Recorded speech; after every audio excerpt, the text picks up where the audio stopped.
IMF की शराइत पूरी करने के लिए मुल्क में महंगाई का एक तूफान आ रहा है। यह हकीकत सबके सामने है, लेकिन मैं एक और पहलू की तरफ सबकी तवज्जो दिलवाना चाहता हूं। हम सबको बताया जाता है कि चीन हमारा सबसे करीबी दोस्त है। पाकिस्तान और चीन की दोस्ती हिमालय से ऊंची और समंदरों से गहरी है। हमें यह भी बताया जाता है कि चीन की दोस्ती किसी शक व शुबा से बालातर है। चीन हमारा स्ट्रेटेजिक पार्टनर है। चीन ने हर मुश्किल वक्त में पाकिस्तान का साथ दिया है। अब कश्मीर के बाद CPEC को पाकिस्तान की मुआशी शहरक भी कहा जाता है। पाकिस्तान के अंदर आम आदमी भी अमेरिका से नफरत और चीन से मोहब्बत करता है। ये सब बातें अपनी जगह, लेकिन ये भी हकीकत है कि आज पाकिस्तान जिन मुआशी मसाइल का शिकार है, इसका हल IMF के पास है, ना वर्ल्ड बैंक के पास और ना ही अमेरिका के पास। पाकिस्तान ने इस वक्त सबसे ज्यादा कर्जा चीन से लिया हुआ है। इन कर्जों की वापसी के लिए पाकिस्तान पर हर वक्त दबाव रहता है। हम हर माह कर्जों की जो किस्तें अदा करते हैं, इनका बड़ा हिस्सा हमने चीन को अदा करना होता है।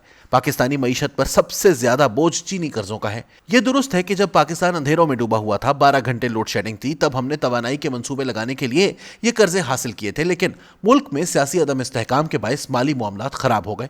हम अब ये कर्जे वापस करने की पोजीशन में नहीं है। इनकी अदायगी ने पाकिस्तानी मईशत को गले से जकड़ लिया है।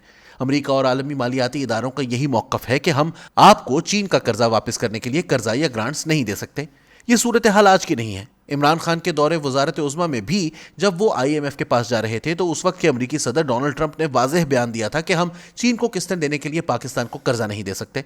इस वक्त IMF ने पाकिस्तान से CPEC के तमाम मुआहदे भी मांग लिए थे और कहा था कि पाकिस्तान ने चीन से जो भी कर्ज लिए हुए हैं, इनको सामने लाया जाए। इसलिए अमरीका और मगरब का ये आज का मौकफ नहीं है कि हम आपसे पैसे लेकर चीन को नहीं दे सकते। 9/11 के बाद जब हम मगरब के दहशतगर्दी के खिलाफ जंग में स्ट्रेटेजिक पार्टनर बने थे, मगरब ने पेरिस क्लब से पाकिस्तान के कर्जे निहायत आसान शराइत पर रीशेड्यूल कर दिए थे। यही वजह है कि आज भी इसी रीशेड्यूल की वजह से पाकिस्तान पर इन कर्जों का बोझ नहीं है।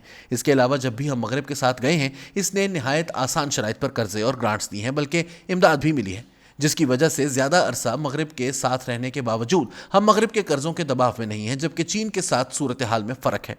पाकिस्तान ने बिजली के प्लांट लगाने के लिए चीन से महंगे कर्जे लिए हैं। आज मुल्क में रुपए की कदर गिरने की वजह से ये कर्जे मजीद महंगे हो गए हैं।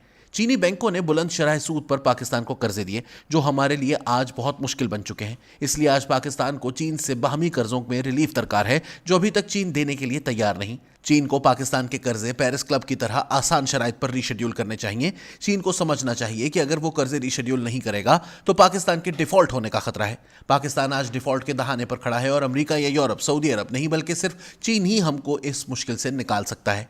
अगर IMF के पास जाने से पहले चीन हमारे कर्जे रीशेड्यूल कर देता, तो पाकिस्तान को इस तरह IMF के सामने सरनिगून ना होना पड़ता, नाक से लकीरें निकालनी ना पड़ती। चीन ने जो कर्जे रोल ओवर करने थे वो भी नहीं किए। ऐसा करने के लिए पहले IMF के साथ मुआहदा करने की शर्त आयद की जाती रही। हालांकि बाहमी कर्जों के लिए ये कोई लाजमी नहीं। चीन चाहता तो ये कर सकता था, बल्कि अगर चीन IMF के पास जाने से पहले पाकिस्तान को रीशेड्यूल कर देता तो मंजरनामा ही बदल जाता। हमारी जरूरियात कम हो जाती, हम IMF के साथ बेहतर बात करने की पोजीशन में होते। शायद आपको याद हो, सैलाब के मौके पर जब पाकिस्तान के वजीर खारजा अमरीकी सेक्रेटरी ऑफ स्टेट को मिल रहे थे, तो अमरीकी सेक्रेटरी ऑफ स्टेट ने कहा था कि चीन को पाकिस्तान को कर्जों में रियायत देनी चाहिए। इसलिए दुनिया हमें बार बार कह रही है कि एक तरफ तो आलमी सफबंदी में आप खुद को चीनी लॉबी में कहते हैं, दूसरी तरफ इस मुश्किल वक्त में चीन आपको कोई रिलीफ देने के लिए तैयार भी नहीं। जाकर पहले चीन से रिलीफ लें।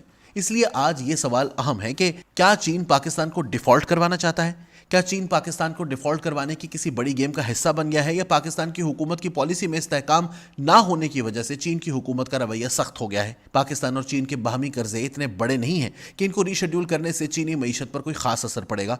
चीन की मईशत को सामने रखते हुए ये बहुत मामूली हैं, पाकिस्तान के लिए बहुत बड़े हैं। जो लोग श्रीलंका के डिफॉल्ट की मिसाल देते हैं, उनको भी ये समझना चाहिए कि श्रीलंका भी चीन के कर्जों की वजह से डिफॉल्ट हुआ था। तब भी मगरब का यही मौकफ था कि चीन के कर्जों की वापसी के लिए श्रीलंका की मदद नहीं की जा सकती, लेकिन मुश्किल हालात के बावजूद चीन ने श्रीलंका को भी कोई रिलीफ नहीं दिया।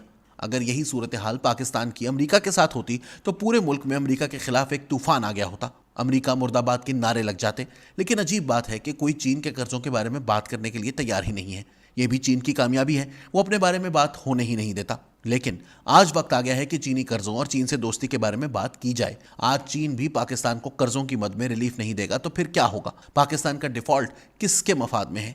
इस सूरत हाल में यह तय करना मुश्किल हो गया है कि चीन हमारा दोस्त है भी या नहीं। वैसे तो चीन और अमेरिका की लड़ाई नजर आती है, लेकिन कहीं पाकिस्तान के मामले में दोनों एक पेज पर तो नहीं है।